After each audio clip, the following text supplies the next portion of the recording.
Ngenda kendaka na monument na basali na académie de beaux-arts. Azo convaincre batu que il est proche de vous, il a amené la paix, il a alobi ba makambo ebele batu bakanisa ki na sac. Bayata na mbongo bakotunga hôpital, bakosala école kabangi atindi epa ya koko na etaratibu, ba misi mutu ya Kabila. Monument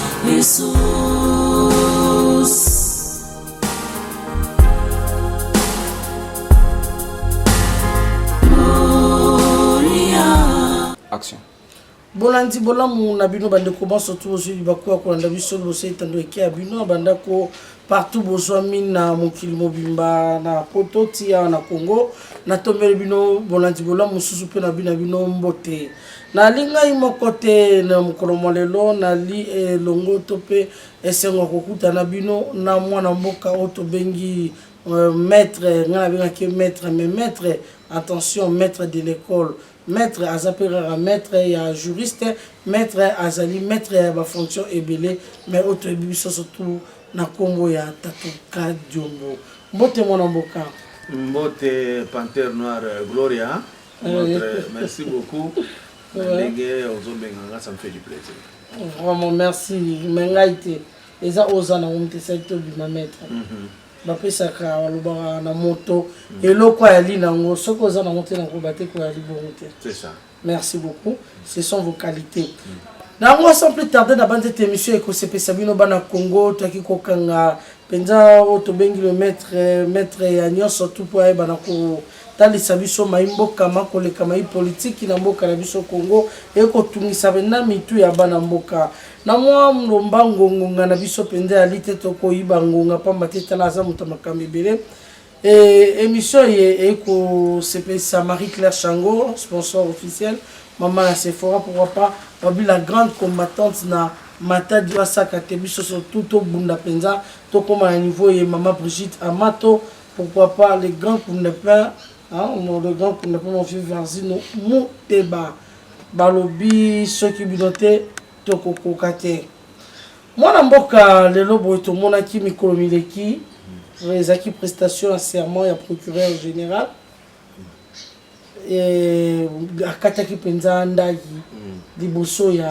président de la République le véritable président de la République mwana mboka wazali son excellence Antoine Félix Tshisekedi Tshilombo agirait liboso na ye d'après eux étant qu'intellectuel d'après eux étant que juriste lecture na yo au salon ndengeni au départ hein et ça la pour beauté dans bima ah beauté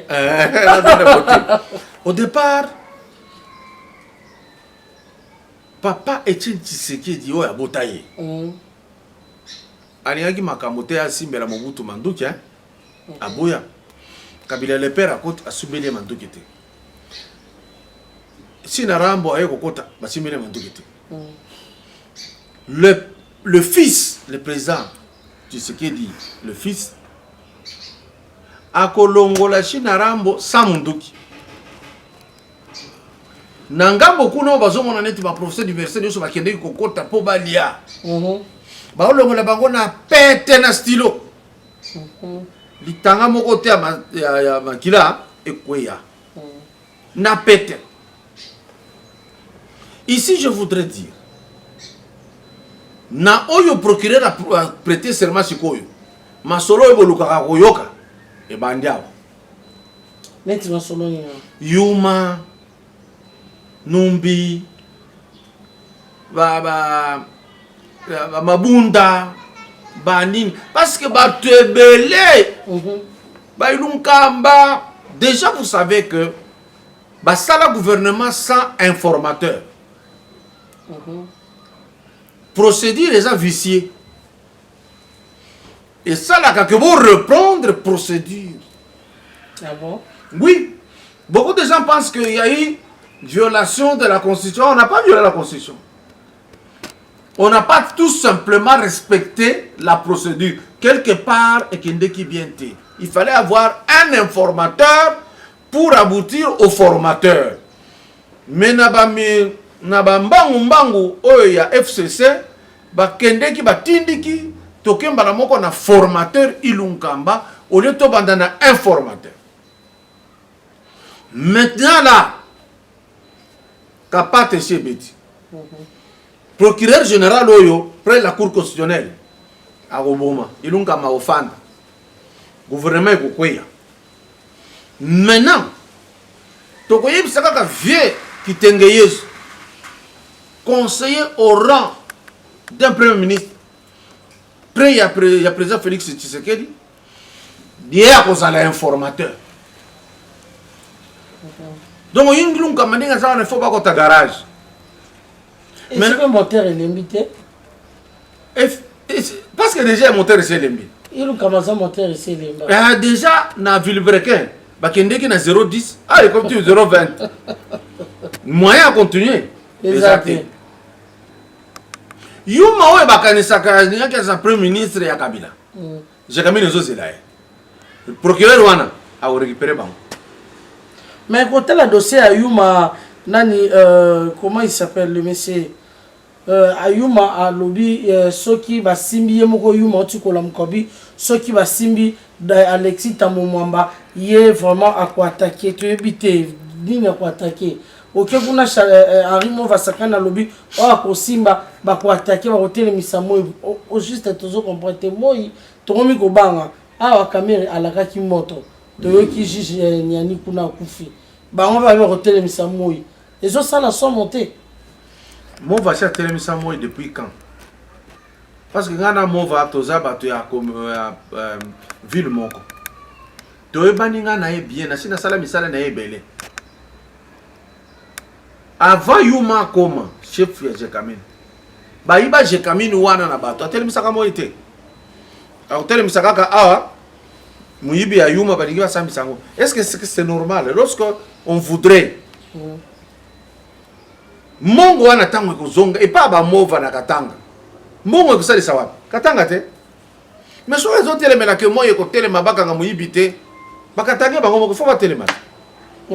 Mais ce qui est vrai est que ils ont un système de terreur. Bakanisi ndenge basala ka biso ba terreur. Biso bato tozana se bakotindela policier abeti yo bakoki ko sala pe terreur wana contre le président Félix Tshisekedi. Ou bien ça lango devant le procureur. Bango na régime ya bamova ba etufaka pouvoir judiciaire nde balangage na bango wana ezalaki na tina. Mais awa le président Félix a tombé le pouvoir judiciaire, makasi la bango nyonso et zongi. Procureur, près la cour de cassation. Akokanga bato e baza kuna. Bato to bazo kaniseke bakoko zala bakanda premier ministre. Mon côté akoleka. Po bakoya kosamba lokola kamere na mbongo ya FPI baiba. Mais batondi kuna na Sénat bato ebele baza na mbongo ya FPI bakiwa kuna. Bakozwa bango moko mutu oya koleka premier ministre azati. Et puis le collègue au bon maman. Na occasion on a bambongo to ko récupérer na muyibi nyonso basali. To kosenga na chef de l'état. Abo ma assemblée nationale te mbango mbango azwa d'abord nyongo. Na étranger ta 1 milliard va tient na compte pour abo ma assemblée puis à l'élection. Ozomona. Wana tango ba maloba nyonso ba mova bazoloba to préféré. Tout le monde a makasi à mon vatiki camarade naït. Tolingi tout le monde a goût. Ça c'est vraiment important. Tolingi tout le monde a mon va à téléma. À qui ne connaît pas ça va me dire que bon longo la sanction au bon péchibiso. Alors bango na monati. Makasi à côté de Samo ikaka moi eza universel te. Tant au côté de Amérique ko le banani à télémission nani moi. C'est moi. Voilà. Donc, mon frère Mova, qui est un poète, un écrivain très talentueux et très prolifique, il peut nous dire aujourd'hui que voici, j'interviens, il y a Yuma Talandenga Bongisi Jakamine. Maman, tous les gens qui ont filmé Jakamine. Okolela. Katango yoka kana lisolo. Okolela. Okoloba me bato esiko baza ko soutenir nini. Il n'y a pas la vie au Katanga. Mais pourquoi Barosa la crielle makasi au niveau ba détruire la société ni surtout esali ke baran bazobuka kozonga lisusu na esika wana tala nanu quoi tala nanu na niveau ya Ankoro balobi Kabila Joseph aza mwana ya Laurent Désiré Kabila pare bango na Ankoro eloko munene Kabila sali na Ankoro ezaka mutu na ye monima bakende ko placer na ministre Kabange Nombi ministre de santé bomba babe ko patanteke donc œuvre munene monument kaka batie na centre ya Kabila mutu batie bele boye Diemoko Kabange Nombi asalaki c'est mon frère moi je travaille beaucoup avec lui c'est mon jeune frère que j'aime beaucoup d'abord il est très intelligent na flatté yeta ebi na flatakate bosi boye binga déjà ngenda kendaka na monument na basali na bana académie de beaux-arts azo convaincre batu que il est proche de vous il a amené la paix il a alobi ba makambo ebele batu bakanisa ki na sac bayata na mbongo bakotonga hôpital bakosala école kabange atindi epa ya koko na etaratibu ba misi mutu ya Kabila monument batie kuna azu avion azongi on va aventure ya Congo franchement c'est du théâtre. Et avec ça, Mo va dire qu'il va à côté de M. Moï. Non, mon frère, il faut laisser cette histoire. Sincèrement, ce qu'on a dit, j'ai caminé dans Tango wana. Bino boza na Kenya ngana katuba mova. Bino comme Moussou, on ne peut pas défendre l'indéfendable. Kabila kotikala jamais kozoka présent na mboko. Tenez-le pour dire. Yé mo fatangi makashi koleka Kabila a préparé à que biso ba frère na ye à province. Un jour, tu vas voter pour Naye. Comment tu s'effacer, boye? Aux autres défendre les motos, ils ont abomi mboka bakasi. Alors, aux autres comme bomba pourquoi? Yo au sali thèse ya doctorat. Aux autres professeur associé na Unikin. Mais bah étudier aux autres zones d'ingénieur au côté de doctorat bandi ko pesa pour. Aux autres comme ils ont d'ingénieur aux autres bandi ko tele misamoyi parce que je vais défendre Moutaïbi Mbong. Mbong ngo yibi. C'est ça qui a foutu bande qu'on a na Katanga. Tu vois ça? Parce que quand même Balouba na Jakamil Balongwa. C'est ça qui a foutu bande qu'on propre. Au début que côté Mova, et ce qu'il y a clan naïe, et ça et ce qu'il Katanga est plus riche. Na Lualaba, n'est pas là-bas. Mais qu'est-ce que tu as bande que ça na Lualaba? Mboka poussière. Yo ndeko leba bote boy. Okozonga boye oye kuna ngai groya pati rumba. Okokosa bato tale ruku yutu apya okokosa poussière. Okobima manzaka na lebiango manzaka te.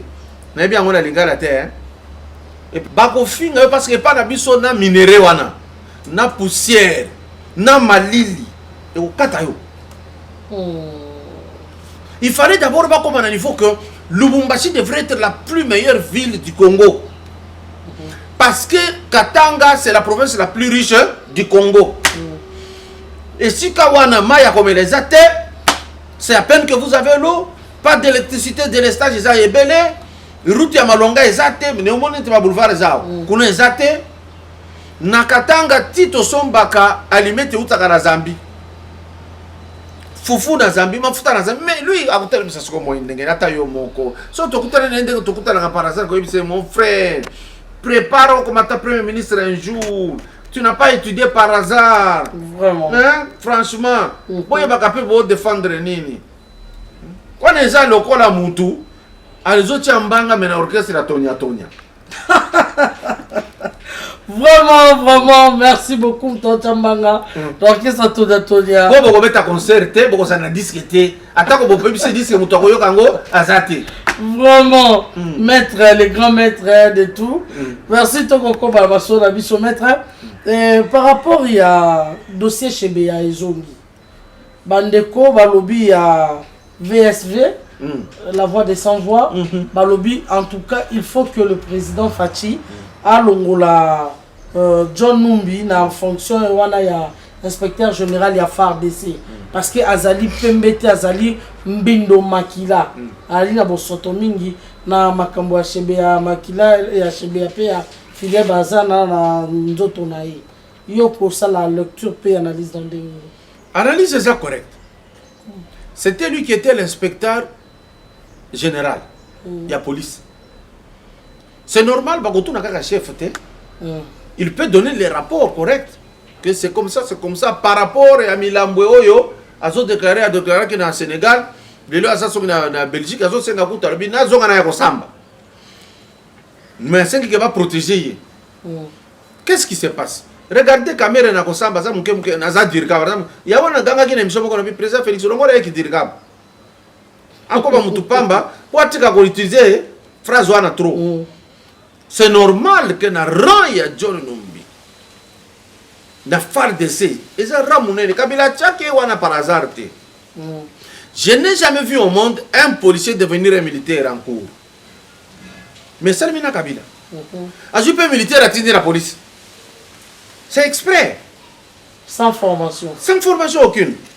Donc, à l'ongoli, John Numbi, militaire, les policiers, une armée. Grade n'a 4 étoiles. Général d'armée. Pour Ayako Samba, dans la grade douane, c'est de l'entorse. C'est normal. C'est-à-dire, à côté de la grade, mais l'ongoli est fonction. À Zongi, Ayako Samba. Bon, moi, je n'ai pas peur, hein. Je me dis, Azam Balit, a dirigé Azam Futa ma paix belé. C'est l'homme fonctionne aïe. Yangora Bitakou dans la bétara qui lobby ma boko. A lobby, j'assume. On m'a dit que, quand on a mounaïe, c'est le côté, Moukousse, mais à dégager intelligence. A fini caméra fini le ko na zembo ayo kalongo alebi ko fina bangulu ko na biso ici ça c'est kalongo qui chante comme ça donc c'est quoi yo Bitakwira fini caméra le ko na biso ici ah non franchement oui mais que Bitakwira appelle félicitations mon frère l'homme de grand-mère na kadisi lobi na procès grand-mère azalaki au betatou vraiment atari Bitakwira na bi caméra vérité caméra vient de dire que tu es mon frère de Walungu tu es Musi Tarayo na Boyango panza nini dis la vérité na lingala pono ko panza Niaza Padani. Ce qui toka, ce qui nous occupe. Anteke. Anteke. Pas Anteke. Voilà ma bête, c'est pas dit que Bibi Libanda. Eh, si. Il y a un lobby. Azakuna. Azoloba. J'ai signé, j'assume. J'assume. Et même quand j'ai envoyé ça, l'avenant, c'était un projet d'avenant. J'ai signé. Mais c'est le bureau là, de passation des marchés, qui ordonne. Mais le bureau a refusé, j'assume. Mais quant à la distribution de l'argent, je n'ai pas été là. Vas-y, Teke. Alors, je vous ai dit plusieurs fois, j'ai demandé ce que je croise le président de la République.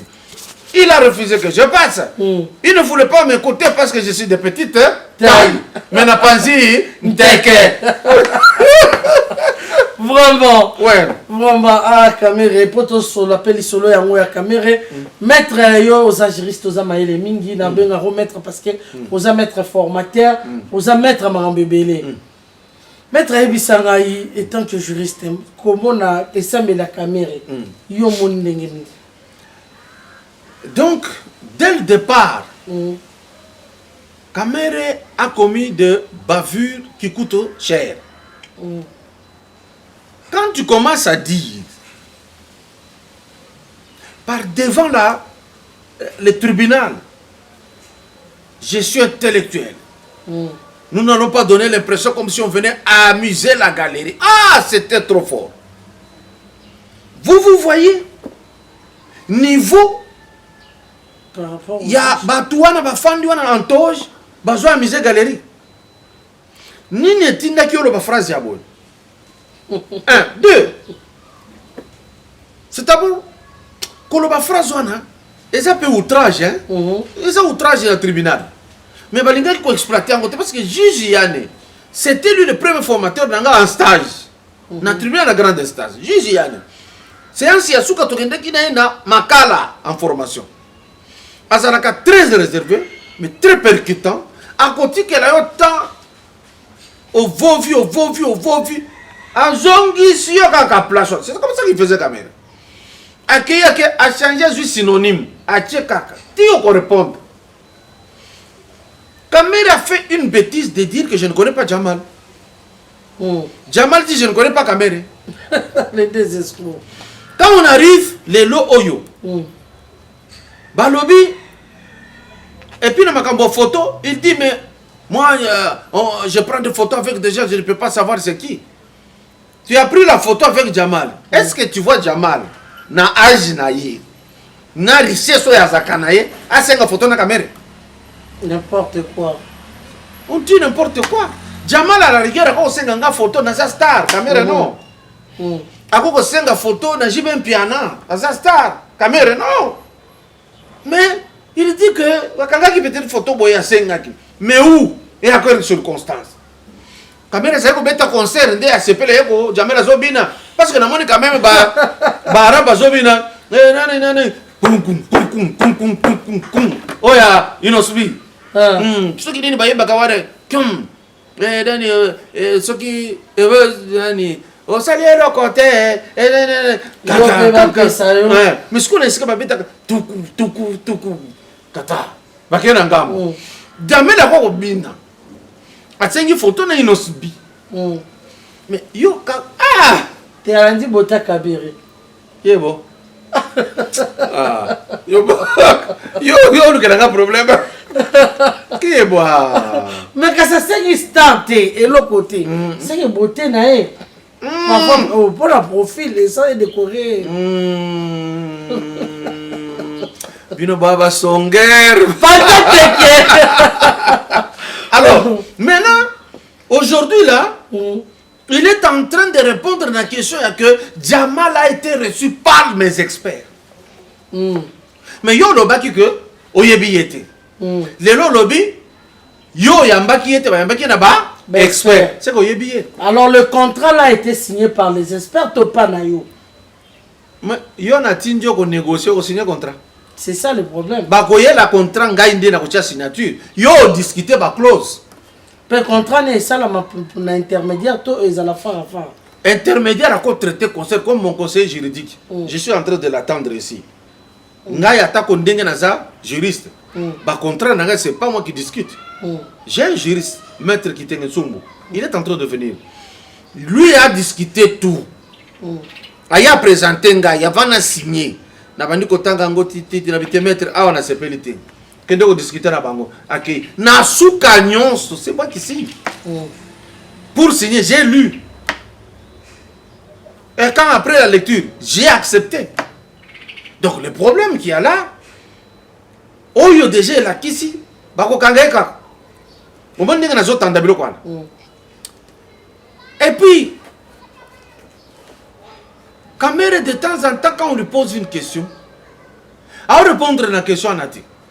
Azoki mamo ebimaki na 10h este boye kota ke misaki na minute oyo ndenge toza boso bozu boîte tout boko dinda yango na la première audience alobaki les 100 jours beaucoup le peuple ne savent pas même les écoles c'est dans les 100 jours on t'a pas demandé ça on a posé la question de savoir tu agissais en tant que qui superviseur tozala ki ebele to évoluer dirka.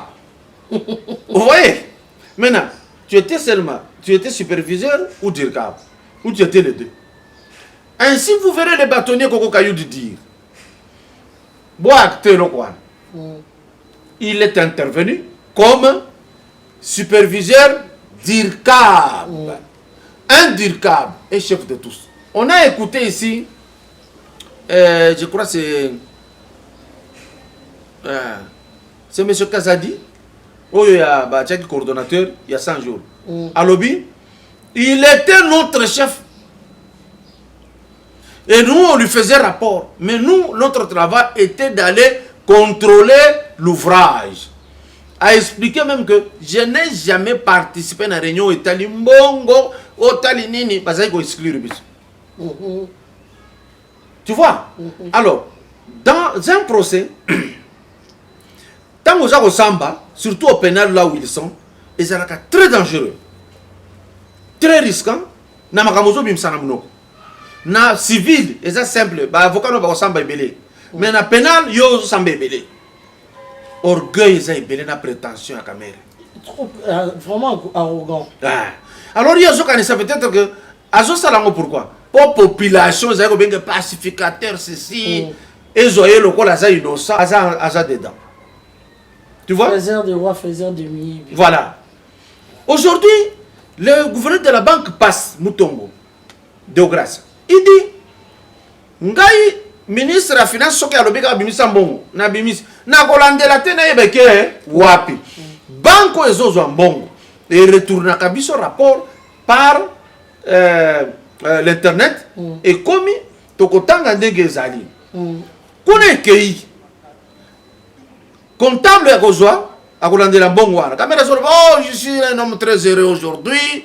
Au moins ndenge balobi wana on a cité le comptable et dans un akati wana je n'ai jamais vu quelque part on dit que ngai na zwaki mbongo te to yebi système. Le gouverneur de la banque alobi mbongo mususu yaka. Totindele mutu na banque retirer na banque. Et tant qu'on retire la banque, ils ont retiré espèce. L'État retiraka espèce. Na niveau espèce, va retourner. Comptable à Koloba. Eh, il y a solo na retiré 57 millions. Na ye pas na ye to déposé. Wana eza ndenga lobité. Na zolo basi à Koki Koloba que j'ai déposé, chef tu as eu.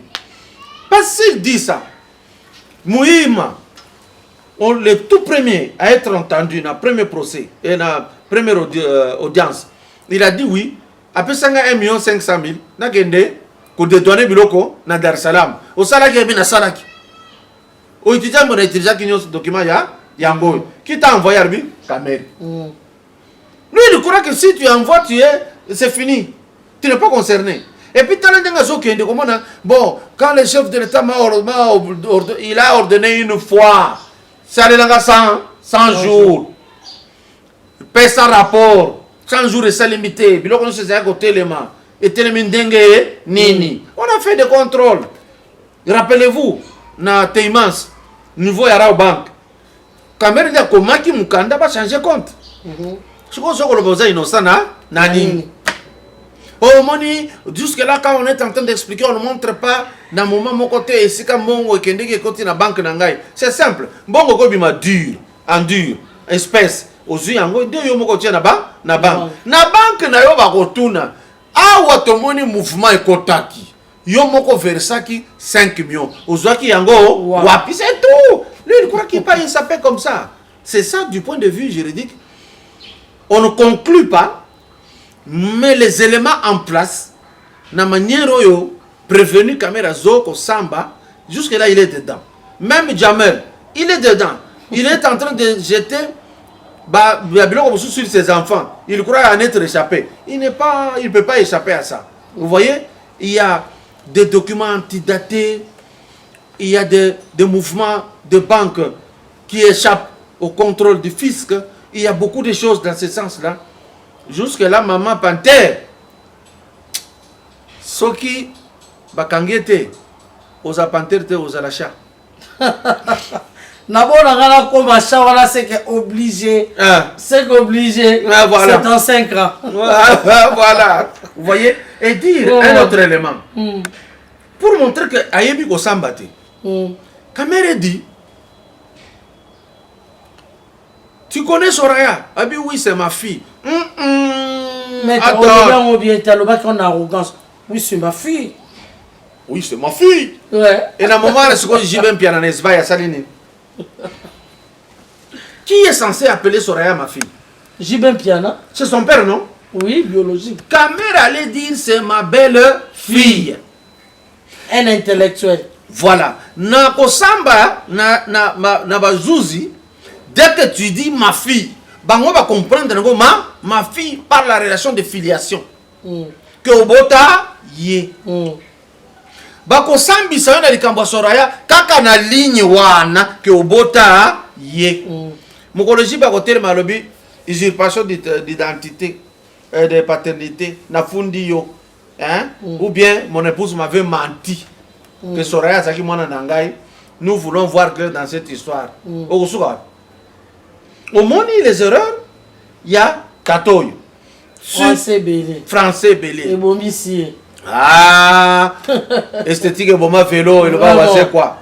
So lundi ba tout ba y intervenir sur quoi il y a bureau, il y a passation de marché, il y a et l'autre qui dit Monsieur le président, juge président, sécurisez-moi car les deux prévenus m'ont menacé de mort. Il est clair. Encore. Il n'y a pas trois prévenus, il y a deux prévenus. Jamal et Kamel. Et si Bakolande la trace one, vous l'avez menacé pour quelle raison? Si vous vous estimez être innocent. Balou mettez innocent Bakomoko. Vraiment, merci beaucoup, maître Tokomi na Soukamason Abiso. On le compactement parce que nous avons échappé si j'étais guerre na Est. Qui mes athées maître? Et Zongi le sous-batouba, Zongi le Kokufa, qu'est-ce qui se passe? Bazosa la guerre pour intimider le président Félix Tshisekedi. On connaît la méthode en face. La guerre a toujours financé ici. Toutes les preuves sont là. Tant que on a découvert qui finançait. Tu vois qu'il y a un M23, il va financer. Moulouba, tant que qui problème. A ça qui guerre contre la République? Non. Les Ignélés dans l'Équateur, tant que problème. A ça la guerre contre la République? Non. Les Bondou d'Amayara, il y a problème dans Congo. A ça la contre la République? Non. Qu'est-ce qui fait que Kaka Batouana na Est n'est pas la guerre contre la République? Benga Congolais. C'est clair. Mais ce qui est fort, cette guerre a double casquette. Terroriser le président Félix qui commence à les arrêter par la justice. Surtout ça, il y a ou bien à la district côté kuna, il y a que distracter mon côté kokota. Deuxième volet. Comme bato ya mai va récupérer minembo ici ka ba nyamulenge bazalaki. Bazolinga bazonga na force par une force interposée qui appelle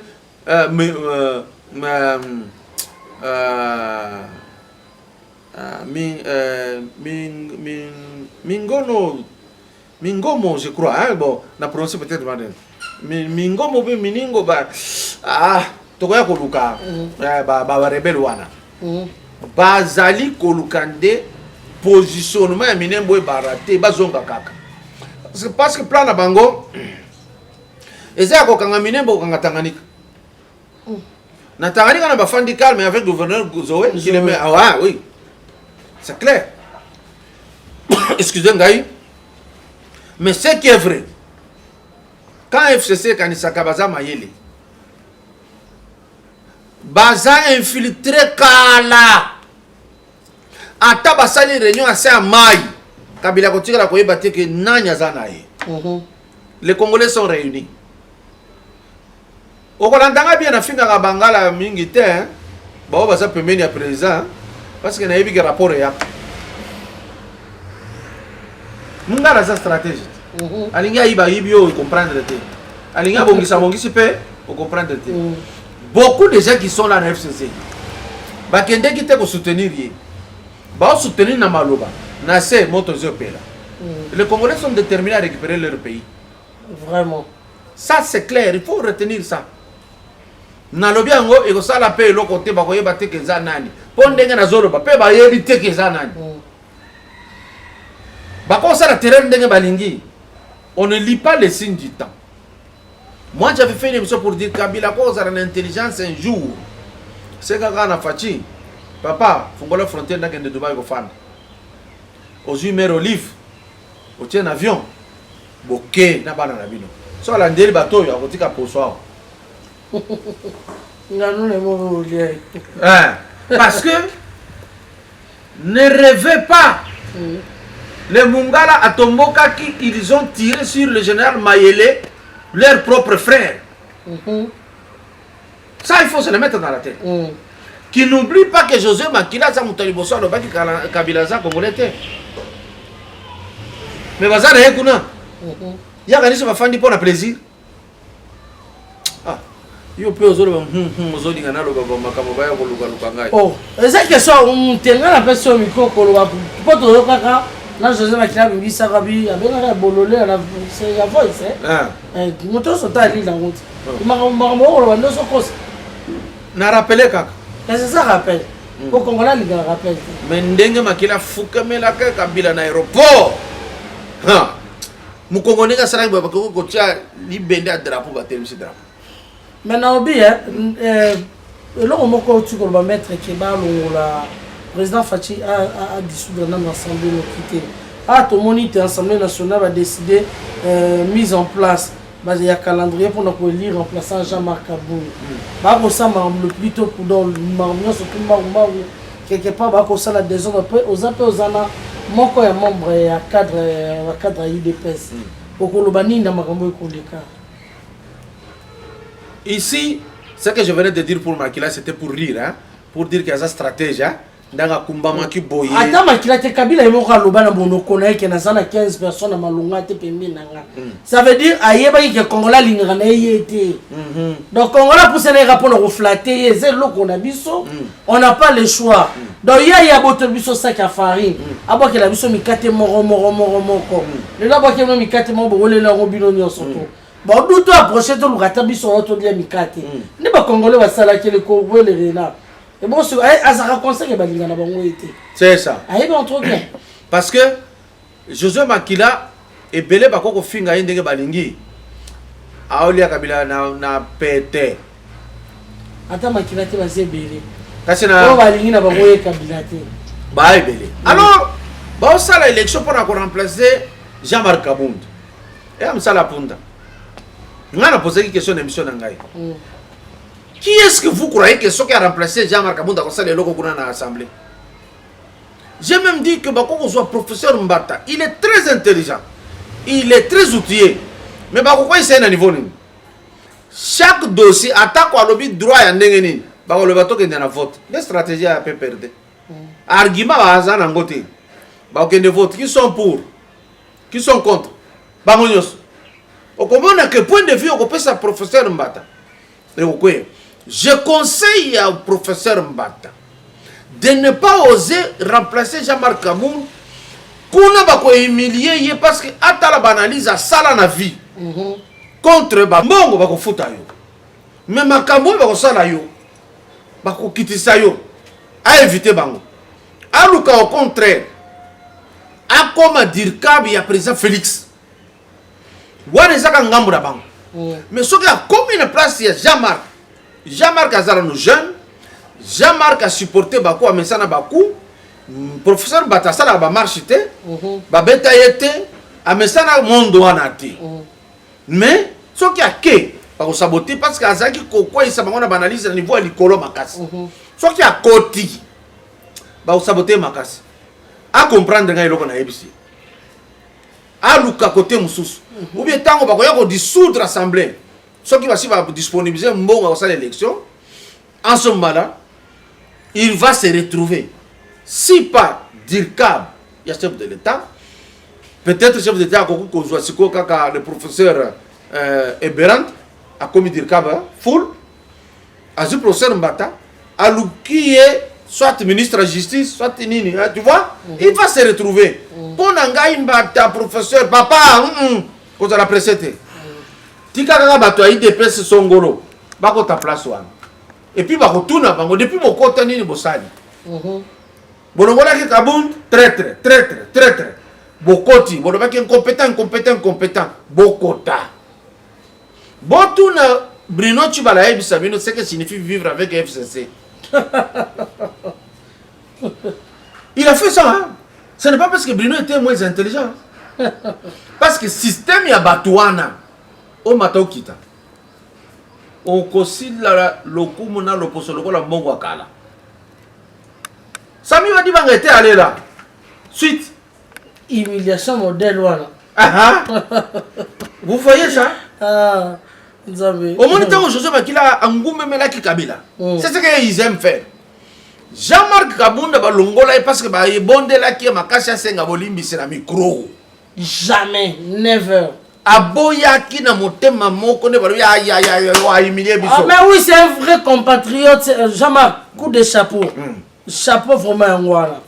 Alors, tango aboyi nde basali eloko nyonso n'importe quoi tango mama oyo Janine Mabunda ake kotala président de la République asolone avant bakende kolongola jamba place ni tout le monde ndeke ndo guma maguma mbeka na expliquer biso poto kongonga biso kati présidente ya Sénat na sénateur avina aza mokonzi oyo aza mokonzi za présidente Mabunda aleki Kabila na poids na minute oyo mais ye sikoyo ye Janine Mabunda guma melaka ndengeni je m'étonne chance loko pamba iba kitaka koma wana mais siko okomi okonti oguma melaka ta ku du 5 ngakati yango siko iya koloba nini iya ko yisa bino ke ngana za muto alibosote omonite ke professeur moko azolia azobina na musunya ya sosola bunoka azobina professeur ordinaire akoyebisa yo c'est pourquoi je disais tant Mabunda ke kotala président de la République non non Kabunda zoboya kosala ndenge tozolo ba na FCC to sengaki MLC sengaki Kabunda boyi siko to sala nini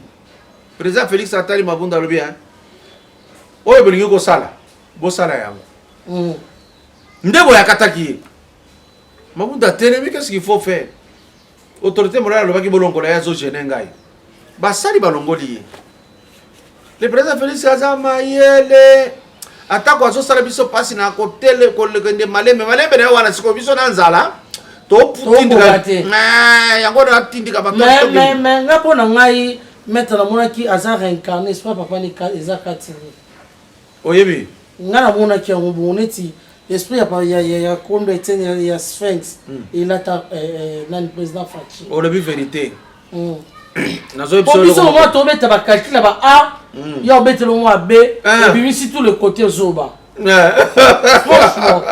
parce que le papa azaki ndenge nini balobi non on est en train de tuer tes frères au Katanga tu ne dis rien justement quand tu me demandes on tue mes frères au Katanga quel frère parce que moi je suis congolais je suis zaïrois ceux qui se battent c'est zaïrois entre eux de la manière que ils ont commencé leur combat c'est de la manière qu'ils vont se réconcilier Chingwa Koumanza c'est mon frère d'ailleurs il va battre ma campagne en tant que candidat président de la République je vous dis il sera mon directeur de campagne alobaka kandenge wana nandenge bitumba katanga sida yango moko nandenge lelo Chingwa Koumanza aza asalaki campagne ya vrai ya Félix qui a fallu voilà le mystère caché vraiment donc on tique le micro sans plus tarder face aux caméras la population merci ngonga na biso penza et pakati mbangu na tondi botondi na papa Jean Kapinga Kabamba na Belgique maman Rose Kabanga pe motema papa Etienne Kamunga Sugar Frumen na Canada pourquoi pas maman Odette Moulay Tchala la solution motema papa Jean Lipemba na Allemagne mon vieux Varzino Mouteba motema ya maman Marie-Cécile Yongo André Mouteba Senga les grands Tshisekedistes en France Jean-Louis Tubangu Gabi Gabriel Moukuba Dani Djikundi Tamboa merci à vous de vos acquis branchés et vos acquis belé le rôle à papa Prosper Kazadi ya Kolanda Biso partout dans le monde Mama Astrid de Lubasa Chiko Sengotima Papa Charlie Kalonji pourquoi pas Balobi Mama Dede Moutompengo na Belgique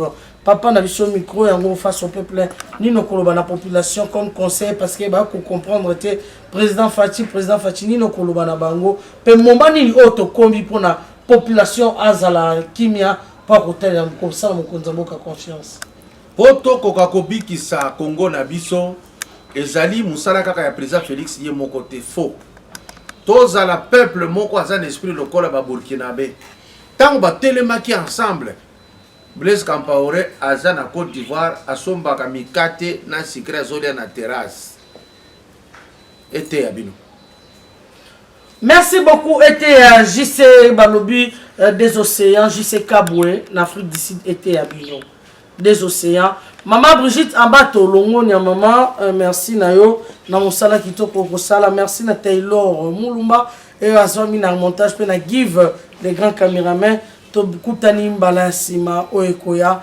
merci botondi na bino banso bye